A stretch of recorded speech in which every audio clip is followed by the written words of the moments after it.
Hello and welcome to The Extras, where we take you behind the scenes of your favorite TV shows, movies, and animation, and they're released on digital, DVD, Blu-ray, and 4K, or your favorite streaming site. I'm Tim Millard, your host. And joining me is George Feltenstein of the Warner Archive, and two very special guests, film historians Dr. Steve Haberman and Constantine Nasr. Welcome, gentlemen. Thank you. Hello. So before we dive into our discussion on the Tod Browning films that we're going to talk about today, this is the first time I'm meeting you, Steve, but I see your name and Constantine on so many audio commentaries, especially in this genre, that I had to ask you, how did you start working together? When did you meet? How long has this collaboration been going on? Steve? Well, I was... let's see. I wrote a movie with Mel Brooks called Dracula, Dead and Loving It. When the DVD came out, Constantine was in charge of the extras. And so what happened? You interviewed us, right? I got the call to talk to you and Mel, Mel and Rudy came in. And actually, I had gone to a book signing. It's like inviting the Marx Brothers, by the way, into your office. You don't want to do that if you don't have to. Well, it was great, but we just started talking, and I had your book, and I said, "Oh, I love horror movies too," and that was kind of it. It was. That's what happened. It was just come out. Love at first sight. Love at first sight. I don't know. It was. What year was that? 2003. Okay, so 20 years. You guys are celebrating 20 years here. There you go. For those watching the YouTube version, Steve's just holding up the book there. So 20 years, and then so you've started off interviewing Steve and met him at the book signing. And then when did you guys start doing commentaries together? Well, I've gotten Steve on to numerous tracks, and I think at one point did you record the commentary for Dracula with us?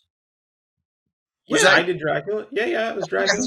He did Dracula, Dead and Loving It, and with Mel and I and Rudy, and then he came to the signing, and then you asked me to do Village of the Damned or something. Yeah, it was one thing after the next. We started doing horror movies, and I knew Steve could say a few things and had a lot of good opinions, and Warner Brothers and Universal approved, and then when we first started doing this, it was for when I said I'd like to do a commentary too. It was over with a Fox title that we were able to convince Fox to release, Dragonwyck, back in the mid 2000s. And once we did Dragonwyck, it was kind of off and running. We've done, I think, 30 plus together now, right? Something like that.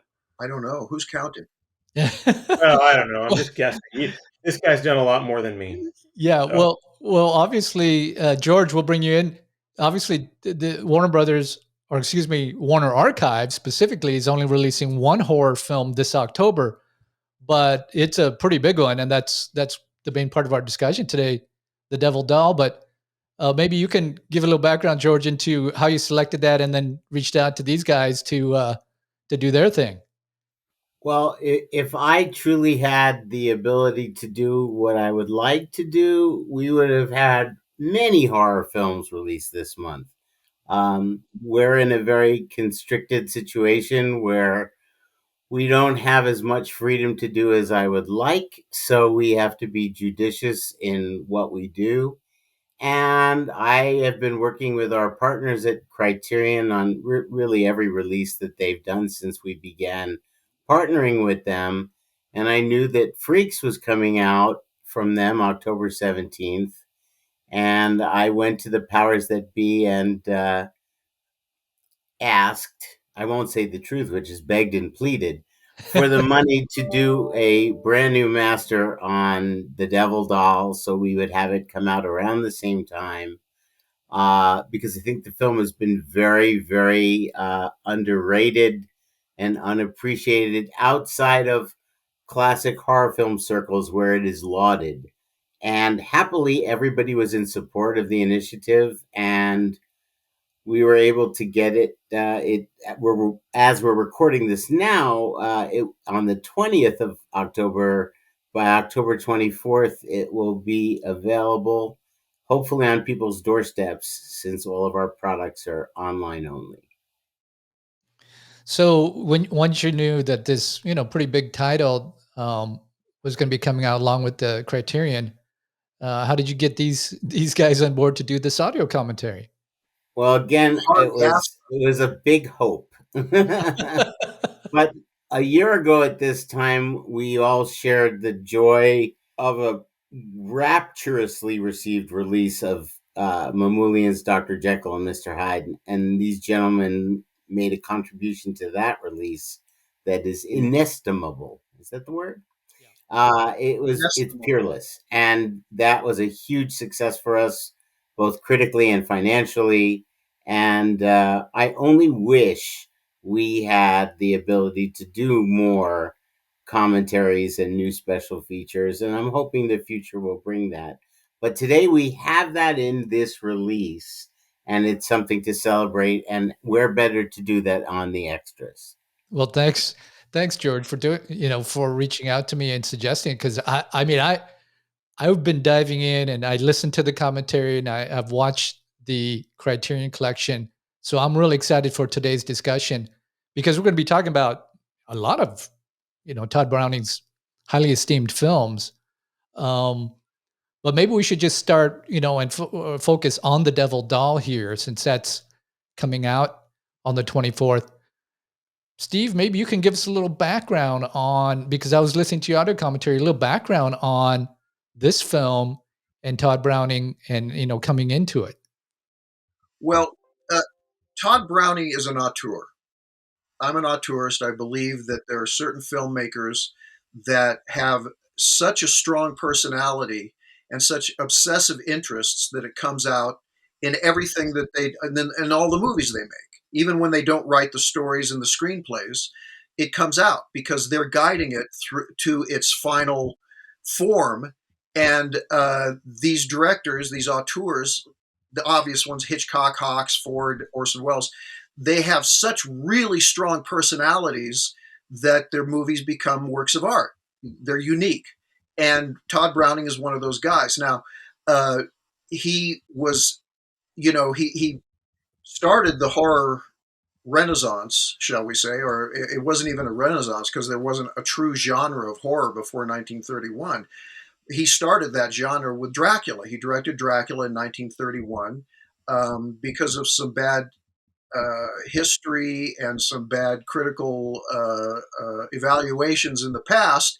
He hasn't really, until lately, been given the credit for what a truly unique version of Dracula that is. And but the fact that it's the one that people remember the most, that kind of proves my point. But it was a huge hit, and then because he was such an obsessive auteur, he followed it with a movie. They sort of gave him carte blanche to Irving Thalberg said, we want to out Frankenstein here at MGM. And so he allowed Tod Browning to make the movie he wanted, and he made a picture for MGM called Freaks, and a movie that probably nobody wanted to see. But it's a masterpiece. It is a proto Browning film, but it really bombed. And so he was out of the picture for quite a while, for a few years in terms of the genre. But he made a kind of a comeback by remaking his now lost silent film London After Midnight for MGM in 1935 called Mark of the Vampire, and it did okay. It made a profit, and it was a credit to its company. And so he was looking around for another likely project, and he found a book by Abraham Merritt, a very strange kind of science fiction, fantasy, horror writer of the early 20th century. And the book was called Burn Witch Burn, and it was about this woman who is a witch, and it's in modern day Manhattan, and she makes the mistake of cursing a gangster's hitman. I guess that's what he is. And so this gangster comes to a doctor, and the doctor and the gangster gang up to try to defeat this witch. And what she's doing is she's with magic, with black magic, she's taking the personality and the faces of her victims, people that cross her, and and imbuing these real dolls made out of wood and plaster and wire and stuff like that, and they become these living little creatures, and they have to do her will. So Tod Browning is interested in this for a lot of reasons. It taps into his personal obsessions, and so he starts to work on the screenplay, and he calls the project "The Witch of Timbuktu." And fortunately, he was not allowed to make the version that he wanted to make, because today we would consider it incredibly politically incorrect and racist to a degree that would make The Mask of Fu Manchu look like it was a biopic of Martin Luther King. So he's working on this screenplay with Garrett Fort, who was one of the screenwriters very early on in the genre. He did the final scripts of both Dracula and Frankenstein for Universal. And when they go to present this project to their sales force in England, MGM, they say no. We don't like horror movies to begin with, and on top of that, this movie is about black magic, and we here frown on that. We find that to be quite transgressive, and we don't want to deal with it in our entertainment. We don't want to, present that to the British public. So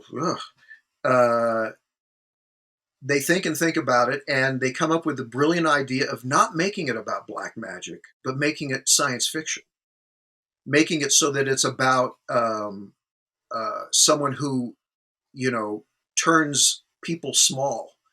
And I'm obviously using the Bride of Frankenstein and the various science fiction horror films of the early 30s as their template.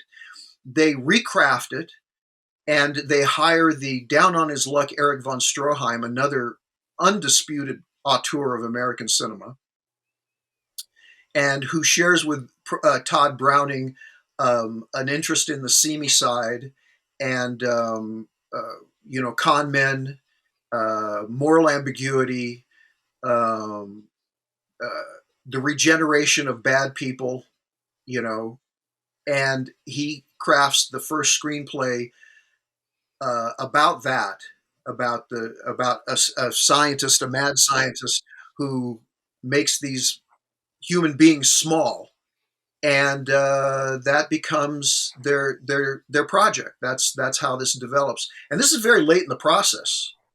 And that becomes approved. It gets rewritten several times and improved and perfected. Tod Browning is always in charge. Actually, MGM is always in charge, but Tod Browning is the artistic spearhead of this project, and so every one of the changes makes it more Brownsian, if that's an adjective.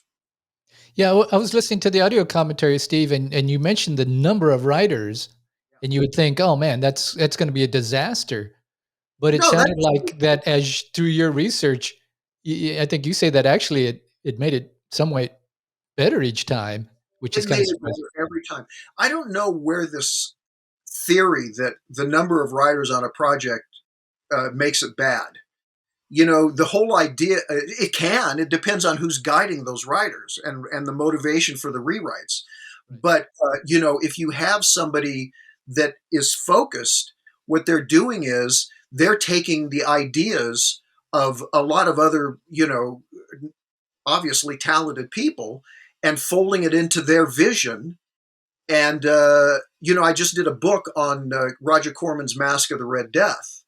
And he only had 2 writers, but the second writer made a big difference. The first writer sort of came up with the template of the story of the adaptation. The second writer really made it more Corman's vision. And that's what happened with each of the rewrites on The Witch of Timbuktu, which eventually became, The Devil Doll. I mean, if you want to talk about films with multiple writers ending up in a genius result, look at Blazing Saddles. Yeah, exactly. Yes. And I've been in that stew myself, as you all know. So, I mean, it can be creative bliss. I mean, Mel has all of his writers in the same room at the same time, which you would think would be chaos, but Mel is a bit of a fascist despite the fact that he makes anti-fascist movies. And so, everything kind of gets filtered into Mel's vision. Yeah, I made it very clear in my thesis that, even though both Life Stinks and Dracula were projects I came to Mel with, they are not Steve Haberman movies. Those are Mel Brooks movies because he said yes and no. He guided it, for better or for worse, and he made them unmistakably Mel Brooks movies. And that's what Browning did because he had that kind of strong, consistent vision. So Constantine, you can jump in here, but I mean, what are some of the things as you were going through your research here about this film that kind of, jumped out to you? Well, I think at the time that I had revisited it, it was not one of the Browning films that I always went back to. Um, I think the discovery for me was really focusing on the performances, really embracing what the film is at its heart, which I think we tried to express at the end. The movie has an emotional toll at the end that even watching a movie like The Mystic, which I just was really entertained by, really discovered as in this new presentation as a masterpiece that I would put right up there with The Show and up with The Unknown. I was really taken by it, but it all comes full circle with The Devil Doll. And if like The Devil Doll was a nice stopping point because Miracles for Sale is his final film that he does afterwards, which is I'm sure if he had more time and I had studied that film for a period. It's not The Devil Doll. I think the thing that I appreciated was, and it is sad that Chaney didn't live to play various roles, but the if anyone was going to play that part, not Chaney, um, certainly Lionel Barrymore brought such heart that I thought, I don't know if this may be upsetting to some people. Would Chaney have been even better than Lionel Barrymore? I think that's what I was processing as I watched the movie, because Barrymore himself was a staple of Browning films that goes back to the 20s. I was just taken by Browning's work as a actor's director, and you kind of wonder when you're watching all these silent films, how does he elicit a performance like the end of like the finale of The Unknown with Chaney's complete and utter breakdown, which again blew my mind when I watched it the other night when I got the Criterion set. Or, of course, how does he pull off what he pulls off with all of these non-actors and freaks? I think my admiration for Browning was the actor's director, because nothing feels off. I mean, yes, there's some quirkiness, a little bit excessiveness with Melina, the character Melina in The Devil Doll, but That's there's such a really heart. directed performance. He's Yeah, directed with with the his director performance. Yeah, there's eyes and the it, first. and honestly, this goes back to Dracula, where people criticize maybe Lugosi was a little bit too theatrical. This is what Browning wanted. Like there's there. I just have a hard time when you watch all of the Browning movies, and that's what I was doing, prepping for this commentary. And we had a very short amount of time, but it was joyous because, and I was like, I think we recorded, and then like 3 days later I had neck surgery, so I was going into deformity. I was like going into a Todd Browning movie myself, but having Browning film after film sort of processing in my brain, you recognize that nothing is a mistake, and that is consistent with all of his work. And I think for the Devil Doll, while it's the penultimate Browning movie of his entire career, I think it's one of the ultimate in terms of performance. And he had one of the great actors of American cinema, Lionel Barrymore, as his star. And that's, you're asking me what did I discover? I mean, I think that's what you can get the facts and you can process the travels of the screenplay and all the people that came in and out and how this is the movie that he ended up with. But um, you know, Barrymore, it was just interesting reading what he had to say about the film or the work. But my discovery was a greater appreciation for Tod Browning as an actor's director. Steve, it sounded like you had some comments about that. About Browning as an actor's director. Yeah, and the performances in The Devil Doll. Well, yeah. Look, as the talkies progressed in the 30s, you can see a new kind of acting starting to take place in front of the camera. Obviously, it became much more naturalistic. You know, in the late 20s, when talkies began, the only place you could see, acting with sound was on stage. So it became very kind of stagey because the actors had been trained to progress, to, project their voices and to play for the balcony. And, there were certain things that actors had been trained to do, and none of it involved a camera this close to your face. And so you can see in the late 20s and the early 30s, some actors got it right away, and other actors, it took a little while. But by 1936, when The Devil Doll was made, there was an art of acting for the camera that was well known. The Spencer Tracy approach, where you just are very naturalistic, you don't bump into the furniture, and you say your lines, and that's where Tod Browning was in 1936. In 1931, when he made Dracula, Bela Lugosi was always saying, my director is always trying to bring me down. He says, "Don't be so big with you." And if that's if that's Bela Lugosi being brought down, I can imagine what he was doing on Broadway in 1927 as Dracula. But it works for that movie because that movie is gothic. Big sets and big emotions and big performances, and it's not realistic. It's as expressionistic as a sound film could be in 1931. So by the time The Devil Doll came along,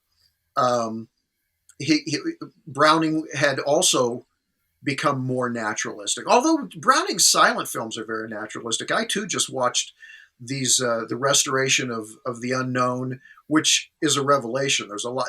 10 minutes of silent movie time is a long time, and they found 10 more minutes in another print of The Unknown. And it makes that movie full and deep, and the characters much more believable, and it gives the motivation. For example, it's very clear now that Joan Crawford is afraid of men's hands because of her father. And I saw The Mystic as well, which, as Constantine said, is a masterpiece. It is absolutely mainstream Browning with his themes, and it's about carnival people. It's about the regeneration of a bad guy. It's about, and it even has a very touching ending, a surprisingly positive ending. Had Lon Chaney played the lover part in The Mystic, it probably would have had a tragic ending because he never got the girl. But this guy gets the girl, Right. Yeah. And it's a wonderful, wonderful movie. And it's the last act of that movie is so suspenseful. I mean, you don't know what is going to happen. And he does, Browning, before Hitchcock, was doing the Hitchcock recipe for suspense, which is giving the audience all the information, but not giving all the characters on screen the information. So he shows the two sides, the law and the criminals, very clearly. He shows what they're doing, what their motivation is, and he brings them together in the end, and you don't know what's going to happen or who's going to survive or what the relationships are going to end up being. It's a masterpiece, The Mystic. And along with The Unknown and Freaks, which we always knew was a transgressive masterpiece, And The Devil Doll. This is a nice Halloween season for Todd Browning, and it goes a long way to get rid of. There was a lot of bad scholarship about Todd Browning. It wasn't so bad scholarship. The facts were found, and they were, a lot of the research was valid, but a lot of the critical discernment was missing. And I don't think Browning was ever given his due. I wish Andrew Sarris or somebody like that had done a study on Browning. Andrew Sarris said the most interesting thing about Browning. He was comparing him to James Whale because they sort of together with Dracula and Frankenstein created the horror genre. And Andrew Sarris, who was our American proto-auteurist, he said James Whale may have been the greater technician, but Tod Browning was the greater artist. And that becomes clear the more of Browning's work that we can see, restored in the way he presented it. It's interesting you say that, because I when we were researching, there was one of the few studies, and I can't remember which critic had written this, but it said, Tod Browning basically deserves more attention, or requires further study. And back in the 70s, whenever this was written, as I was looking far back as I could, I thought, it's only now in the 21st century these people didn't have the chance to have the study, and now we do. It's not just the facts, but I mean, watching The Mystic this way, and I know this, somebody's out there even doing their own probably legal restoration of the show. I saw, like, well, what is this? Like the attention to Tod Browning today. Gary Rhodes' book on Revolt of the Dead, which just came out, was extremely useful and required reading for anybody. Plug the book; it's worthwhile. But there's such a reassessment, and you can watch the movies. It's just not scholarly work. They're all there, and they're all being presented in ways where you can find them. I mean, we got Mark of the Vampire earlier. George, was that this February? When did Mark of the Vampire come out? I think that was last year. It was the same time as the Dr. Jekyll and Hyde.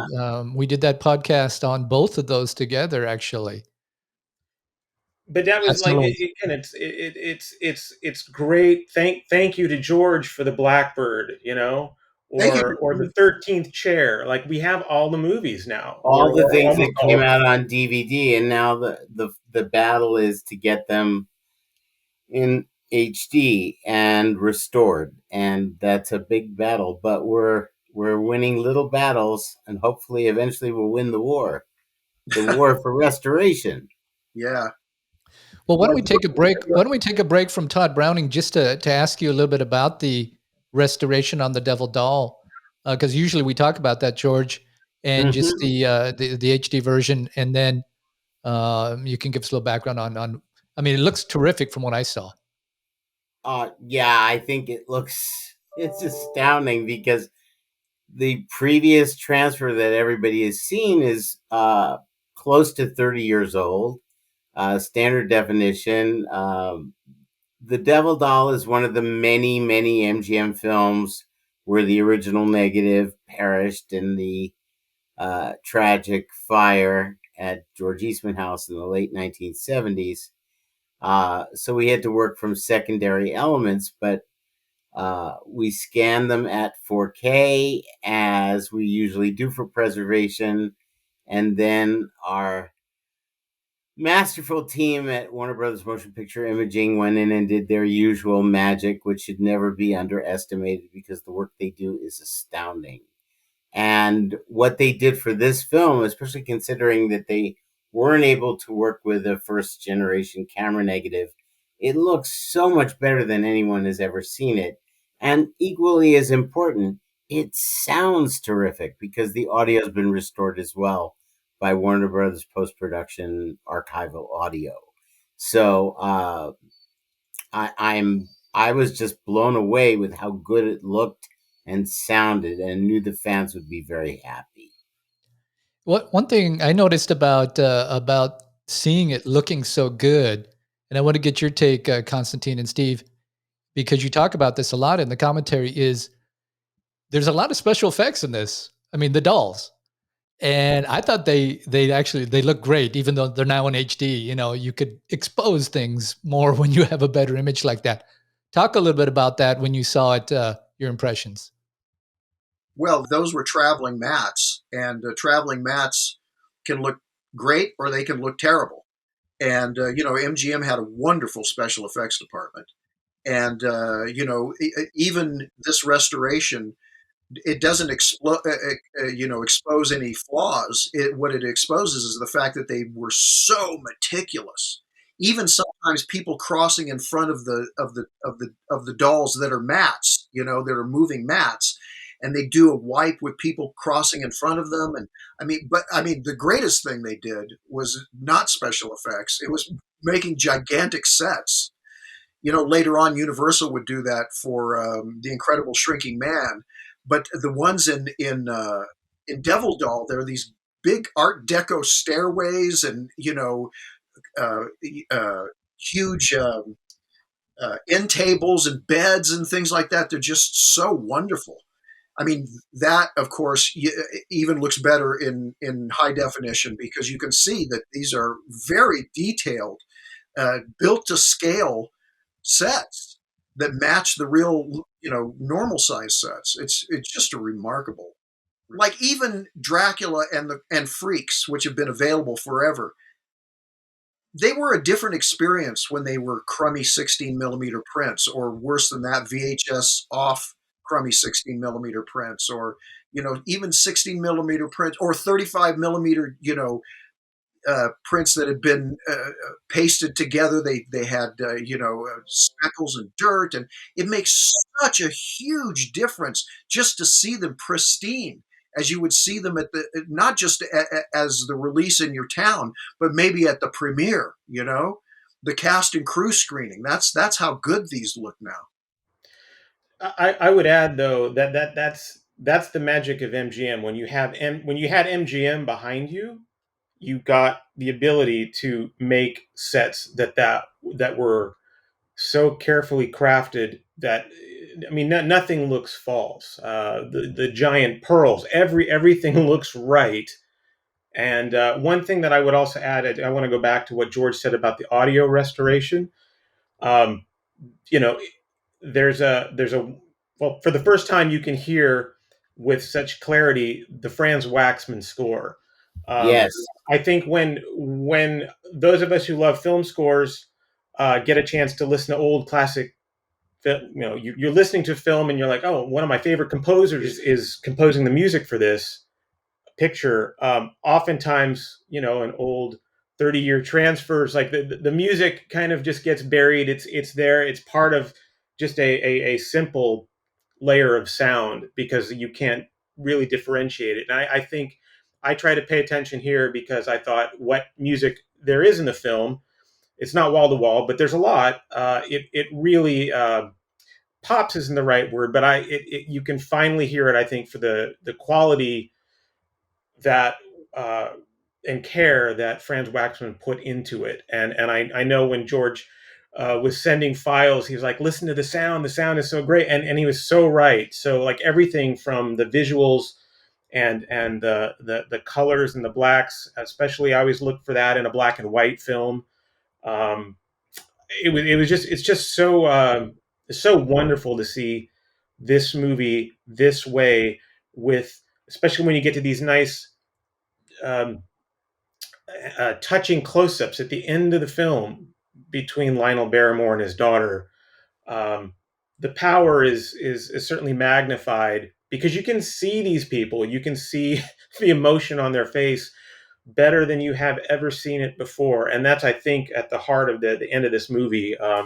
It's so important, and it's so important that Browning is getting 3 films to come out all at the same time. But I think that the Devil Doll is not always one that people go to. Like, there's Freaks, there's Dracula.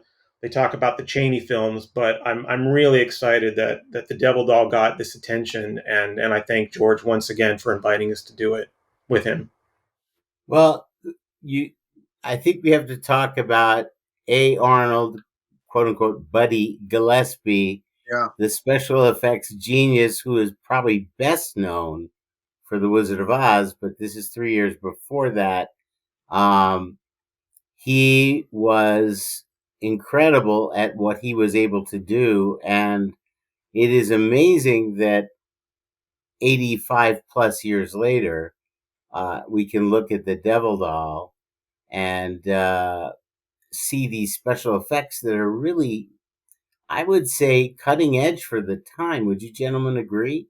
Oh yeah. Yeah, Yeah. absolutely. For Bride of Frankenstein, I can't think. Well, in King Kong and in The Lost World, they were doing traveling mats, and they were sort of, yeah. But it's right up there. And as a movie, I think it's as good as any of them, and I think it's as good as any of Browning's films as well. I think it's one of his great movies. I agree, and it's I did a lot of research in Tod Browning's employment file. Going back literally to the pre-MGM merger and his early works, and then it was clear from going through all this documentation that he had a huge supporter in Irving Thalberg. Yeah. And Irving Thalberg believed in his genius and was basically his defender against others within the MGM hierarchy that were not necessarily supportive of the things he wanted to do. But Thalberg got it. And we're blessed to have this body of work. Interestingly enough, MGM had something in the hopper with him as late as 1942, but nothing ever came of it. And it seemed like there were people at the studio even after Thalberg's death who were still trying to champion him. Well, and so he wasn't all alone. There were people there who really supported him. I wish Browning had directed a version of Nightmare Alley. That would have been right up his alley. And I know he was trying to get They Shoot Horses, don't they, off the ground, which would have been absolutely mainstream Tod Browning. But with the death of Irving Thalberg, I think that was pretty much the death of Tod Browning's career. Yeah, for sure. And look what happened after he passed away to the Marx Brothers at MGM. They basically got two great movies, and what followed were not of that level of greatness. Right. I always wonder what would have happened to a Tod Browning film made during the war. I figured he could have had something to speak to, the horrors that everybody were experiencing.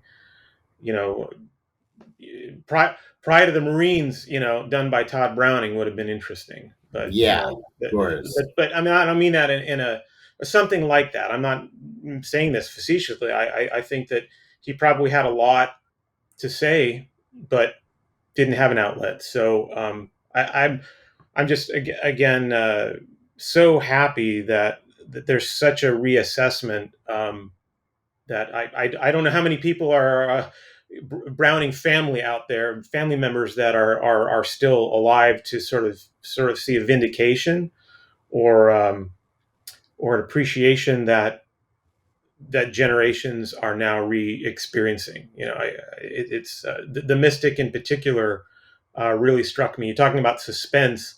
I mean, there's that moment in the film where you have no idea which way this movie is going to go.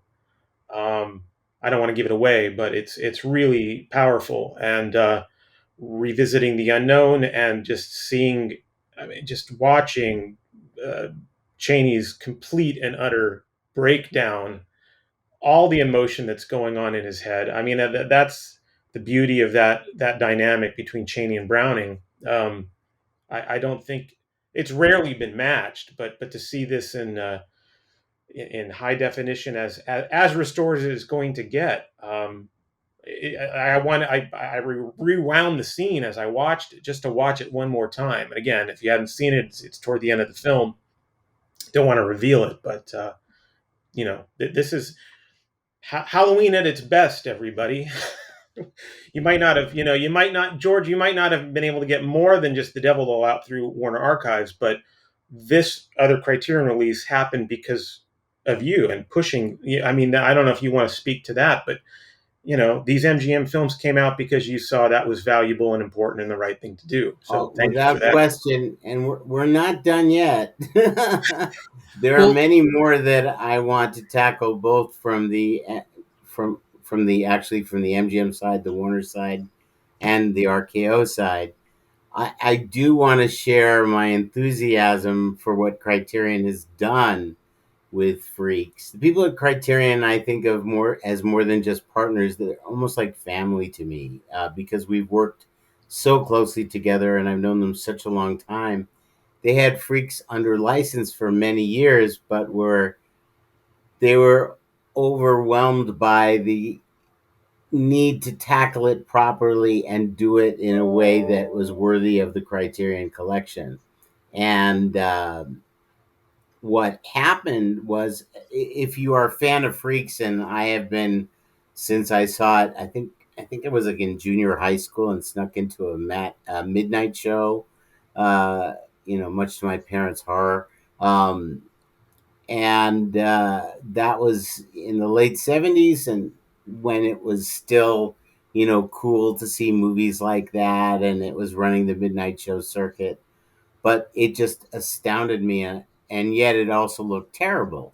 And the whole time that I've ever seen it, it looked terrible. And I'll make a very, very long story short, because this is a very long story. In 1947, MGM made a decision to sublicense the theatrical rights to Freaks to a tent show promoter for a 25-year period. And that would have reverted in 1972. The tent show promoter wanted access to the original negative. MGM refused, and they sublicensed to the tent show promoter with the proviso that MGM's name nor the MGM Lion would not be part of the film. And those rights passed down to other people, eventually to the last individual that had those rights was, most people will know who I'm talking about, but I'm not going to mention any names. This person was a notorious, how do I put this? He was not a straight arrow in terms of business dealings, and had a rather unscrupulous way of dealing with film and film ownership. And so basically, at the end of the license, there was a dupe negative made in 1947, nitrate dupe negative, that was given to the original tent show promoter and worked its way down to this last owner of the rights. And at the end of the term, this person was supposed to return that nitrate dupe negative to MGM. And not only was he late in resolving it and really tried to schnorkel the studio in a big way, when he finally relented, everybody thought everything was fine, but the film librarian hadn't actually communicated with the legal department, and that element, that nitrate dupe from 1947, was never actually returned to MGM. And the person who didn't return it and who held on to it illegally, basically, um, ended up depositing it with the Library of Congress. And the ownership of that element, or that element, was gifted to the Library of Congress by this person. And Criterion and ourselves confirmed that element was there. And I spent 4 months going through legal files to make the legal argument that that was our material that was never properly returned. And fortunately, after the empirical evidence, that element was clarified as being indeed Warner Brothers property at Library of Congress on deposit there. That was the source of the restoration that Criterion has just released. So this was very much a team effort. And of course, everybody wins because now Warner Brothers has something to distribute in all markets that's of much finer quality than anyone has ever seen before.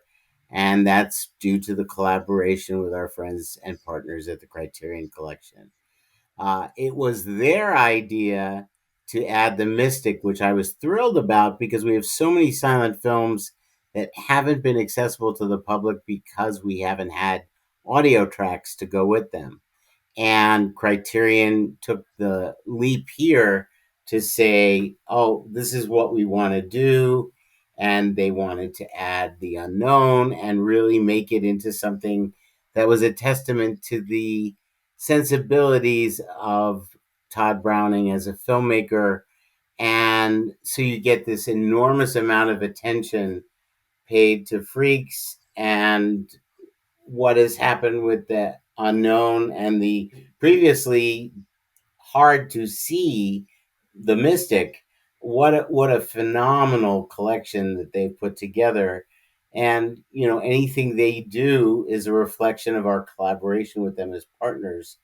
And between what Warner Archive does and what Criterion does, and what we do with a few other select partners of great respect, we're bringing more of our library to the consumers on physical media, which we do not want to see have a premature slicing of the neck. There are a huge amount of people out there that want to own physical media and want to own it with the very best quality.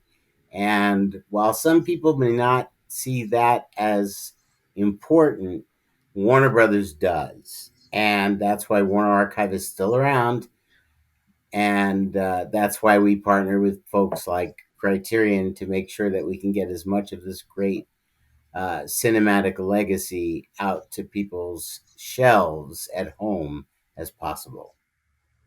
Thank God, because you can see your story proves how fragile analog media is. You know, it's stuff that dissolves, that blows up, that catches fire, that gets lost. And the only way to preserve the art form of the 20th century is physical media, stuff that people will have like books in their home that they'll pass down to their children and stuff. And that's how I've always thought of it, Steve, because what you say, I say building a library of films on your home shelf is like building a library of books. Now, I may have, 200 books on my Kindle, but I have about 2,000 books on my bookshelves. And I have 1,000 movies in my digital locker, but I have about 8,000 movies between Blu-ray, DVD, 4K, Laserdisc, and even Betamax tapes. If you have the physical media in your hand, there's nothing like it. That's right. And we're going to continue fighting the good fight. And I have to thank Tim and you guys and everybody who is on the side. There's a huge amount of people who are fighting this fight. And I don't even know some of them, but we're all aligned together in making sure that physical media is a vibrant and living business, even if it's changed and morphed into more of a niche business. It's still a business, and it still can be done profitably for the shareholders of each individual rights holders company. I just want to jump in and say one last thing about the Mystic. I really was taken by the soundtrack, the new score, but I say soundtrack because it has sound effects. George, I don't know how you feel or how you felt about that, but I was the composer is Dean Hurley, and it just feels it's a very textured soundtrack and a wonderful score. Unlike, there's a lot of wonderful scores written, and the Unknowns is also really good by Philip Carley. But this one, I had to look it up. Dean Hurley. I was really taken by this score. I loved it. I think they did a wonderful job, and there are several contemporary composers, performers, and instrumentalists who are all creating great music for films that are 100 years old or getting there. And that's terribly important. And I just was very, very impressed with what they did for both The Mystic and The Unknown. Yeah, and for the Mystic, Constantine, to your point, I, I'm going into it thinking, not having seen it before, oh, this is a silent film. There'll be a little bit of music, but the effects, the doors closing, the I don't know, the light switches, everything that they're doing there, I was shocked by it, and it really did add a lot to the viewing experience. Yeah, you felt like you were one of the audience members being tricked by the whole. Yeah, and it was done in such a way where it wasn't flat. When I say textured, it was very considered where, and I mean, I don't know how they chose to mix it the way they did, but I thought it was very clever.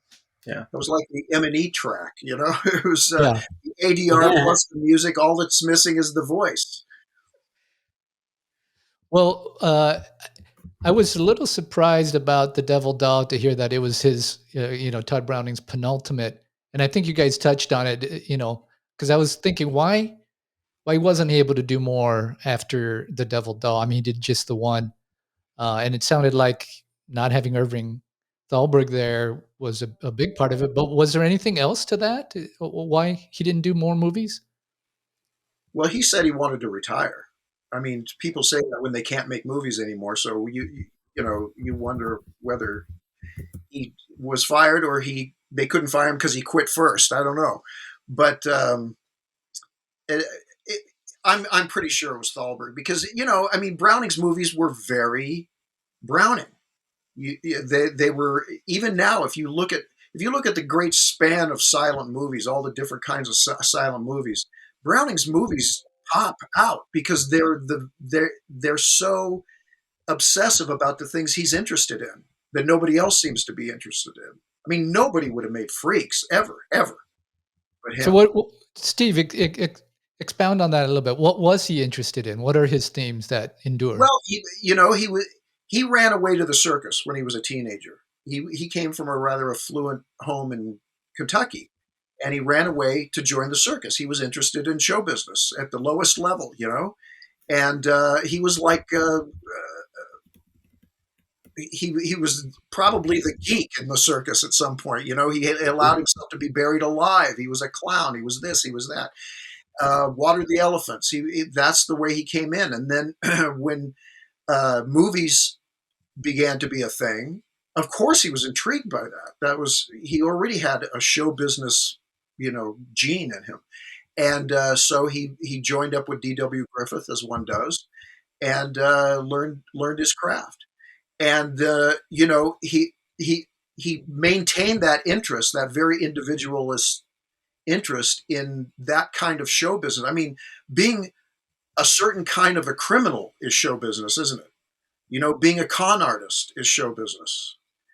Tricking people, taking their money, exploiting them, bait and switch. That's all part of show business, isn't it?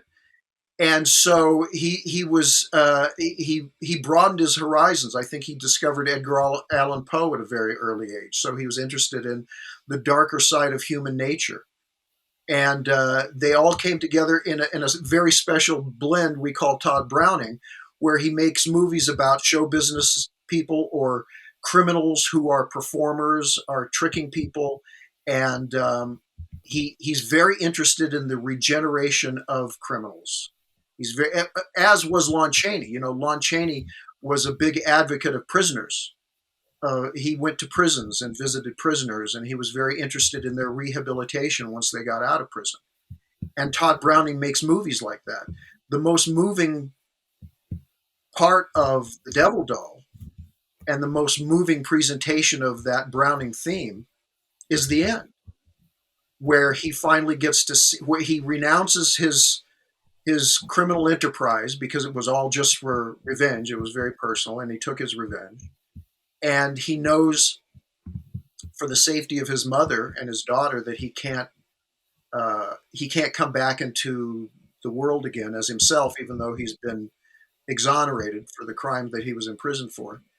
But he's committed murder now, And that last scene with Marino Sullivan with his daughter is so moving on so many levels, and one of the most moving beyond the narrative and beyond the characters and the performances. One of the most moving aspects of that scene is the fact that it is Tod Browning at his highest level, showing one of his most personal themes. It's like Vertigo for Hitchcock. He's really exposing something that's very important to him, and that is the soul of a man who's committed crime, who's been an enemy to society, but he's not a sociopath, but he was in a sort of survival mode, committing crime, and now he's connecting on a human level with someone that he loves, but he's sacrificed so much he can't let her know who he is ever. It's really wonderful. And then is he going to kill himself? He gets in that elevator, and the elevator boy says, "It's a nice night," and he says, "It's the most beautiful night of my life." It's very, very moving for coming from Tod Browning. I felt the same way. I think that was one of Barrymore's later great performances, and it's so nuanced and it's so moving, because it wouldn't be too much later that he'd be Dr. Gillespie, and that's not to say anything against the Kildare films or Barrymore, but he became more of a caricature as opposed to a straightforward actor with this incredible list of stages, screen credits. This is a really remarkable performance, and it's Yeah, highly stylized. yeah, it's up there with his performance in Key Largo is pretty real and moving too. Oh, that's true, and that was many That was years way later. later. But Yeah, yeah. But he was great. I mean, he rose to any occasion, and it was really a Chaney character. It had the nuances of a Chaney character. If Barrymore most often played the villain in Browning's silent films, like in West of Zanzibar. right, He's rotten. He's just a terrible guy.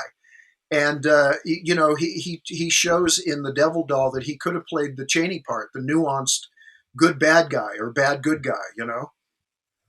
And I remember reading one of his quotes, and of course he's speaking to his public, and there's some joke about him in his costume and the wig, and they should have gotten Ethel to play the part. Why did they come to me? But he's saying this in certainly in a joking, passing manner, but there's nothing but it's not just professionalism, but he clearly understood the character, and he never once breaks into anything that's a stylized or slightly outlandish performance, even when he's dressed in the drag part of the role.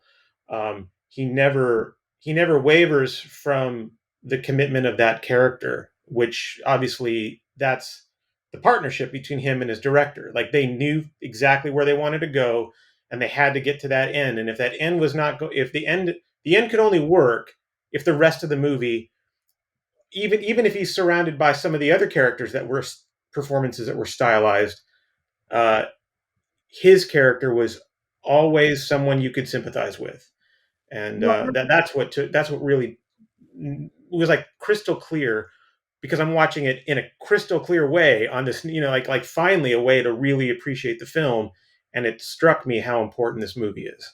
that's an interesting point you made, because I think that's one of the things that Browning has over James Whale, and that is no matter how contrived the plot, there's a human sincerity to Browning's characters. There's an emotional reality to Browning's characters that's not in James Whale, because James Whale is being very camp oftentimes. He is often guying the material in a very entertaining and clever way, but yet there's a lot of winking in James Whale. There's not any in Browning. And Browning's plots are, they're like some of Hitchcock's plots. They're pretty tricky and rather contrived, because he's always going for a twist or suspense. He's always going for surprise or suspense. Browning is, like Hitchcock does, and so you can go through this crazy story with living dolls and stuff like that committing murder, and get to an ending in Browning between a father and daughter and feel it completely like it was directed by Clarence Brown, you know? Mm-hmm. Yeah, we didn't even talk about the cross-dressing within the film, where that's really fascinating how he, um, how he's playing that character, and I don't know, it gives it a real kind of eeriness to it, to the film. But you guys talk a little bit about that, and the performances are just so good. We didn't really talk about the impact of the Hays Code, which I think you guys bring up quite a bit in the commentary, but that did impact the Devil Doll quite a bit as well, right? Yeah. Oh yeah, I mean that's why the script became what it became. I mean, there was like no way there were no gangster films being made at that time. No, the horror film ban certainly. And Steve brought up in England. Um, George, what do you think? Without question, I mean, also going through studio documentation and seeing the response back from the Breen office, as it was called, uh, they were very restricted in what they could do. And yet, the film is, I think, very cutting edge in be able to not only have visual uh, fright, but it also has implied fright. Just as with the great Val Lewton movies, most of the horrific things you only hear about, you don't actually see them happen on camera. I think Yeah.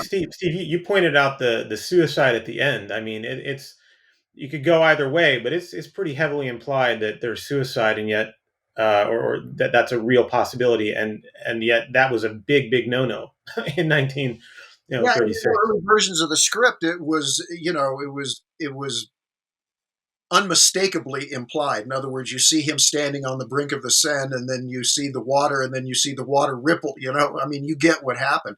But I think the power of this ending is maybe the fact that he's seen his daughter and given her some peace. Maybe he's not going to kill himself now. I think that's even more powerful than that he does, because the fact that he says it's the most beautiful night of his life, maybe he's going to go underground. You don't know. I like that ending better than just flat out suicide.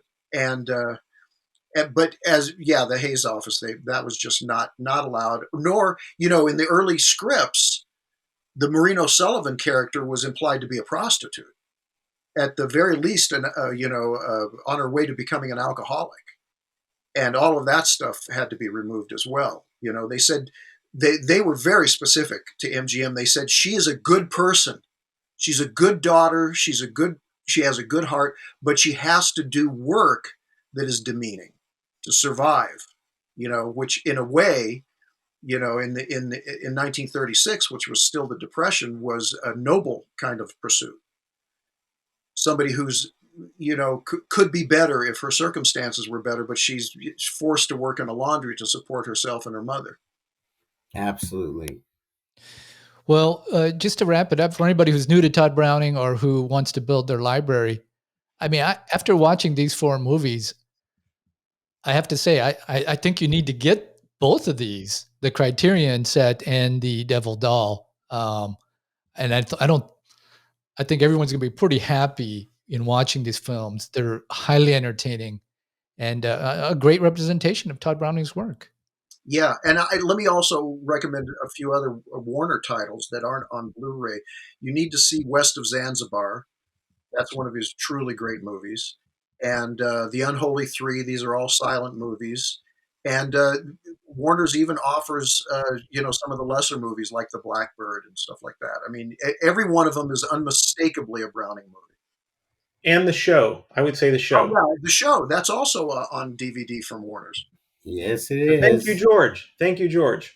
George, you're the But best. now we have to take them to the next level. That's right. And we're trying, and there are some Warner Brothers and RKO genre films that are itching to get out, maybe even a few from other sources. So we've got some surprises in store, that's for sure. But we'll leave that for another visit to the extras and Tim. We didn't even touch on the unknown to the level that I was blown away by that film and Lon Chaney's and Joan Crawford's work in that one.